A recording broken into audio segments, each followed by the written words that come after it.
Welcome to the Advance Your Art podcast, where we talk about the journey from artist to entrepreneur and everything in between. You've worked hard to hone your craft. Now take it to the next level with tips, techniques, strategies, and routines used by successful artists to grow their businesses and careers. Now, let's get started and have some fun with your host, Yuri Cataldo.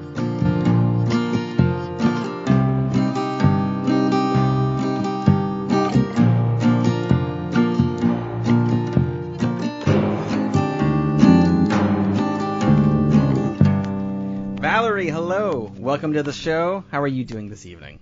I am very good. How are you? Oh, I'm fantastic. It was a bright and sunny day in Boston, and our Indian summer has been extended, so I can't complain.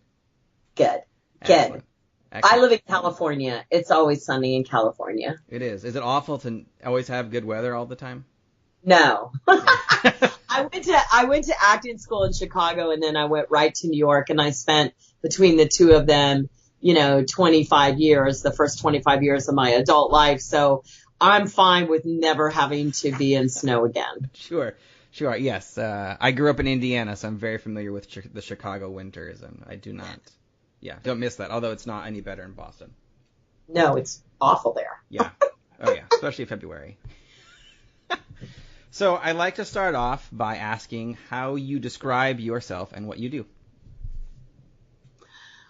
Well, that's a really great question, because I remember when I first moved out here 15 years ago to LA is where I lived. I've been an actor. So I would say, number one, I'm an actor. Mm-hmm. I've been an actor since I was 3. I'm 56 years old. So I've been an actor since I threw myself down the basement stairs dramatically, because I apparently had seen it on a TV show, and I threw a fit and I threw myself down the basement stairs, and my mother enrolled me in creative dramatics the next day. And so I would say that. Okay. Along the way, I've been a professional working actress for 34 years. Mm-hmm. I've worked every year out of acting school. For money as an actor. Along the way, I found a greater gift. And that really has come into fruition the last 6 years of my life.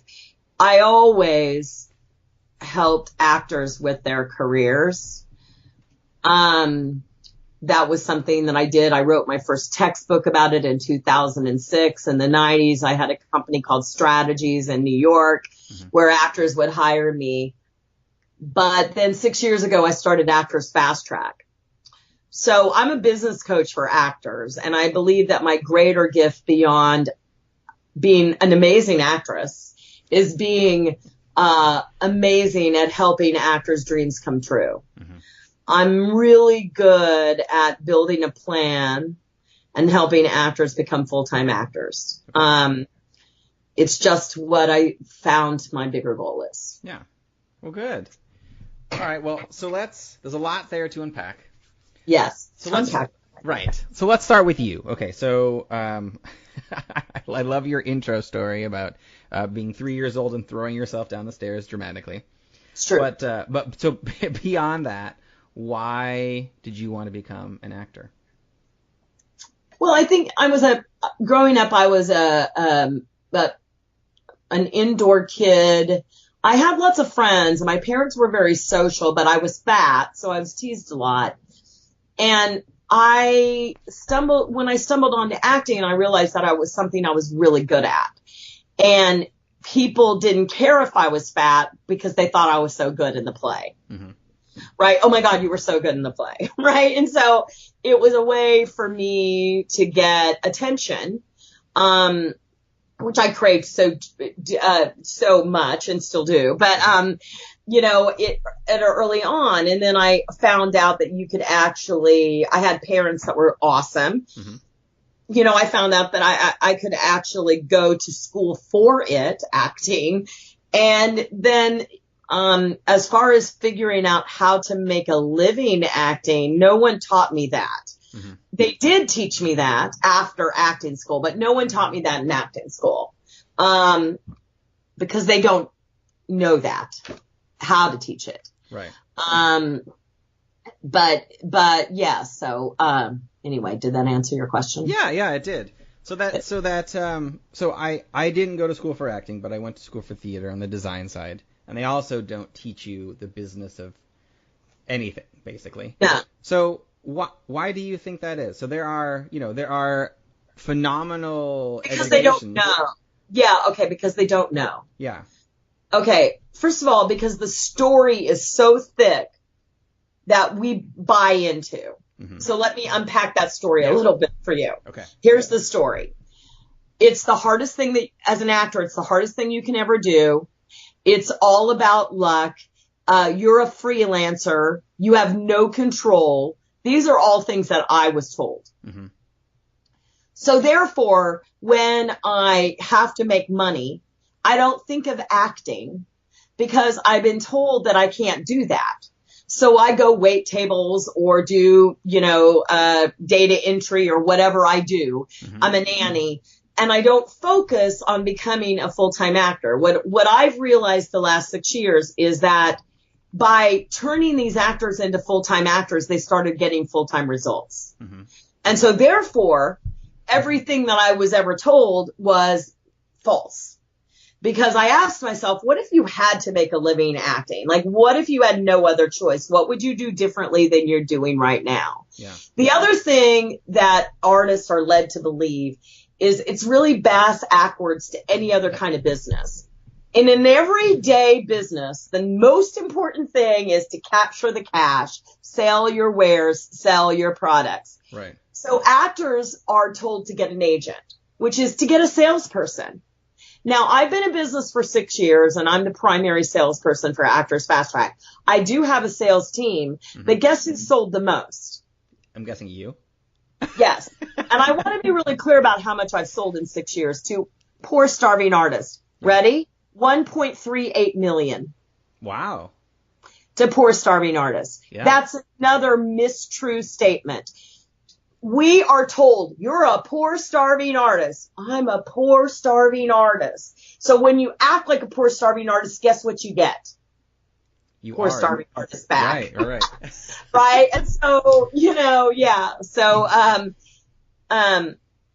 there's a lot of, what I think is that most people that are teaching in acting school, a lot of them are failed actors that went to, and because they didn't understand and they didn't have me. And I wish, I've had a very good career, but I wish I would have had me at 17. Mm-hmm. To someone say, oh yes, everything you want, you can achieve. And now in 2018, there is so much work. The problem is that the ways of getting the work are what's breaking down. So I feel like I caught the wave at the exact right time Actors Fast Track did. Mm-hmm. Yeah. Because we don't worry about the ways of doing business. Yes, a lot of my clients, most of my clients have good agents and managers and they get auditions that way. But so many more of them have made huge inroads by not going in that direction. Mm-hmm. Interesting. Okay, so let's talk about mindset then for a second, because it sounds like that's what you're really hitting on the mindset of the starving artist or the starving actor. How do you, in your programs, help artists to get beyond that starving actor mindset? Okay, so first of all, we put them in action. So many actors are not in action, which I find hilarious because what does that mean, in action? Yes. So actually taking actions that are going to get them results. So like all of our clients do 5 sales calls a week. So what I find is that there's 2 things, structure and systems, that, because an actor is very emotional generally. And, think about this. In improvisation, we have rules, right? If we didn't have rules, it would just be a bunch of emotional people trying to be funny on stage. Instead of, we have rules that create boundaries, right? So by giving systems like creating full-time actors, which mean 5 sales calls a week, even if the house is falling down. Mm-hmm. Right. So the systems are really right. So what is what's a sales call for an actor? Okay, great question. Now, in a real world, a sales call, I've told as an entrepreneur, a sales call is not a sales call unless you make an offer. So I could talk to an actor 3 or 4 times before I ever offer them a package to work with me or work with us. Yeah. Right? So those don't count in my business as a sales call. But in the actor world, since they generally don't focus on the customer, what I like to do is I like to get them focused on the customer. So any outreach, it can be a drop off.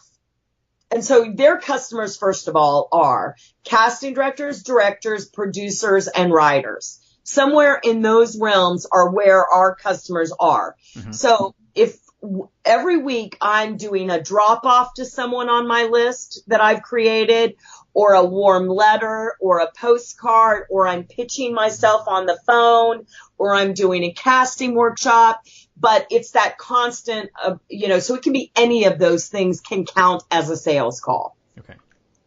Very interesting. So I've never really heard of actors doing sales calls, which is, I think it's quite extraordinary. It's a very proactive way versus just kind of. So do you also encourage, the normal audition process, or is this, or more your system? What's really interesting about that is for years I taught people how to go around agents, because my very first experience was I was in New York and they were doing the Crucible at the Roundabout, which is like the ultimate theater to work at in New York City. Mm-hmm. And I knew that I was the best Mercy Lewis. And I went to my agent, and I was 27 years old. I went to my agent and I said, I want to play Mercy Lewis. He said, you don't have the name to play that. So I took my stuff. I went to Pat McCorkle's. I asked for the audition. I got the job. Wow. So for many years, I taught people how to go around agents, but now it's mandatory. Mm-hmm. Because unfortunately, agents are going to go by the wayside because we're living in the beginning of an exponential change that is happening very quickly in this country, which means that anything that doesn't take common sense and can be replaced by a computer will be. Right? And so what we're going to see is that's going to go away. Right? And so how we get to our customers, if you know how to get you to your customers, you can withstand anything happening. Mm-hmm. But actors are inactive. They sit around waiting till the perfect agent comes along. You're never going to find a perfect agent if you don't already have an activated business. Without you look like Angelina Jolie or something. Right. And went to Juilliard, And even if you did that, I have clients that went to Juilliard, Yale, NYU, Northwestern, Old Globe. Those are my clients because they think that going to those schools would get them what they desired, but it did not. Right. But they're a good thing to do. I'm not saying they're not. No, I know. I went to 2 of those schools, and I also have friends who are not employed as actors also. Mm-hmm. So it happens. Excellent. Okay, so an actor finds your program, and what is one of the first things you do to help them or walk them through? Okay. So the first thing that I always do is ask an actor, what do you want? Not what you think you can get, mm-hmm. but if I could wave a magic wand over your head, what would you want? Because we have to start that. Mm-hmm. And then we have to see, okay, so let me give you an example. That's not a very good example, but I will give you that example. All right. So I had a girl hire me and she already had 30,000 followers on Instagram, mm-hmm. and she wanted to be on Law and Order and get an agent and go on Law and Order. And I'm like, I think you should focus on the Instagram because what she really, really wanted to do was be on Saturday Night Live. Mm. She just wanted to do that because that seemed like the thing that everyone wants to do. Right. Right. And I was like, okay, first of all, you're a 20-something white girl, so forget that. Like get the agent, be on Law and Order. That's so old school. Let's go over here to the 30,000 followers that you already have and build that. And now she's at 500,000 followers a year later, mm-hmm. and her tape for Saturday Night Live will get watched.